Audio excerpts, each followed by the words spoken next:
नमस्कार। इस वक्त के बुलेटिन के साथ मैं हूं अनुपम। प्रदेश की हर छोटी बड़ी खबरों को लेकर के सबसे पहले बात कर रहे हैं इस वक्त की बड़ी खबर की। निकाय चुनाव से जुड़ी बड़ी खबर इस वक्त आ रही है। बुधवार को होगी सुप्रीम कोर्ट में सुनवाई। ये इस वक्त की बड़ी खबर हम आपको बता रहे हैं। हाईकोर्ट के फैसले पर रोक लगाने की मांग, यूपी सरकार की एसएलपी पर सुनवाई होगी। तो बड़ी खबर इस वक्त हम आपको बता रहे हैं। इस वक्त की ब्रेकिंग न्यूज, ये इस वक्त की बड़ी खबर हम आपको बता रहे हैं। निकाय चुनाव से जुड़ी इस वक्त की बड़ी खबर हम आपको बता रहे हैं।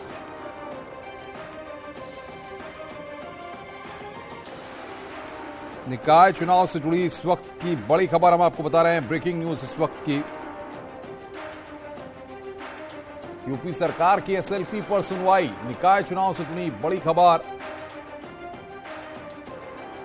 बुधवार को होगी सुप्रीम कोर्ट में इस मसले पर सुनवाई। हाईकोर्ट के फैसले पर रोक लगाने की मांग यहां पर की गई है। बड़ी खबर हम आपको बता रहे हैं। निकाय चुनाव से जुड़ी इस वक्त की बड़ी खबर, बुधवार को होगी सुप्रीम कोर्ट में सुनवाई। और बातचीत करने के लिए दिल्ली से हमारे संवाददाता सुशील पांडे हमारे साथ जुड़ रहे हैं। सुशील, क्या अपडेट मिल पा रहा है? बुधवार को इस पूरे मसले पर सुनवाई होगी अब?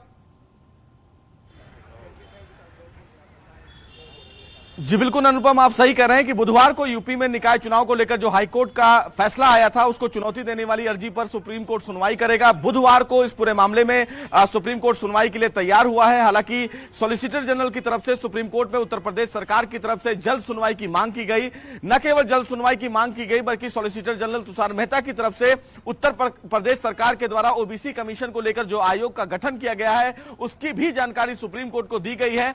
सुप्रीम कोर्ट में फिलहाल सॉलिसिटर जनरल की तरफ से यह जानकारी दी गई है कि जो डिलिमिटेशन की प्रक्रिया है उस प्रक्रिया को लेकर उत्तर प्रदेश सरकार काम कर रही है और यह प्रक्रिया बहुत तेजी से चल रही है। लिहाजा इलाहाबाद हाईकोर्ट ने जो आदेश दिया था और यह कहा था कि आयोग बनाकर इस पूरे मामले में नोटिफिकेशन लागू किया जाए और साथ ही साथ जल्द चुनाव करवाया जाए, उस पूरे फैसले के खिलाफ उत्तर प्रदेश सरकार सुप्रीम कोर्ट पहुंची है।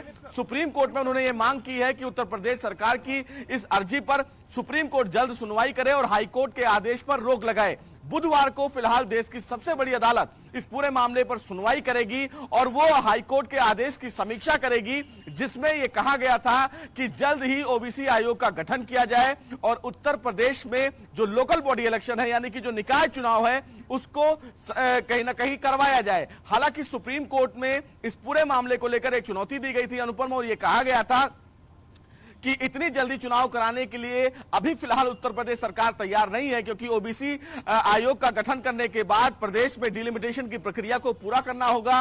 ट्रिपल टेस्ट की जो प्रक्रिया है उसको लेकर सरकार आगे बढ़ेगी। उसके बाद उसका जब रिपोर्ट आएगा उसके बाद निकाय चुनाव को लेकर उत्तर प्रदेश सरकार आगे बढ़ेगी। सरकार के वकील ने क्या तर्क कोर्ट के सामने रखे हैं? क्या जिस तरीके से आयोग का गठन किया गया है ये सब बातें भी आज कोर्ट को बताई गई हैं, या फिर अब जब बुधवार को सुनवाई होगी तब इन सारी चीजों को कोर्ट के सामने रखा जाएगा?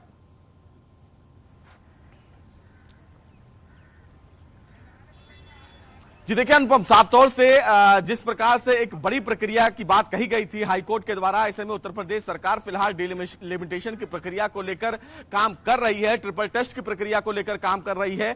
चूंकि जब तक यह प्रक्रिया पूरी नहीं हो जाती है और आयोग का रिपोर्ट नहीं आ जाता है तब तक चुनाव नहीं करवाया जा सकता है और इसीलिए फिलहाल हाईकोर्ट के आदेश के खिलाफ अनुपम यूपी सरकार सुप्रीम कोर्ट पहुंची थी। अब बुधवार को जब इस पूरे मामले पर सुनवाई होगी तो उत्तर प्रदेश सरकार हाईकोर्ट के आदेश पर रोक लगाने की मांग करेगी और उसके बाद देखना होगा कि सुप्रीम कोर्ट क्या हाईकोर्ट के आदेश पर रोक लगाता है या नहीं लगाता है। लेकिन उत्तर प्रदेश सरकार ने जैसे पहले ही स्पष्ट किया था कि बिना ओबीसी के आरक्षण के निकाय चुनाव को लेकर उत्तर प्रदेश सरकार आगे नहीं बढ़ेगी, क्योंकि ओबीसी आरक्षण के लिए उत्तर प्रदेश सरकार प्रतिबद्ध है और इसीलिए बुधवार को जब इस पूरे मामले पर सुनवाई की जाएगी तो सुप्रीम कोर्ट में उत्तर प्रदेश सरकार ओबीसी आरक्षण की प्रक्रिया को लेकर जो डिलिमिटेशन की प्रक्रिया चल रही है, जो ट्रिपल टेस्ट की प्रक्रिया चल रही है, उसकी भी जानकारी सुप्रीम कोर्ट को मुहैया कराई जाएगी। जी बहुत बहुत शुक्रिया सुशील हमारे साथ जुड़ने के लिए और बातचीत करने के लिए और पूरा अपडेट देने के लिए।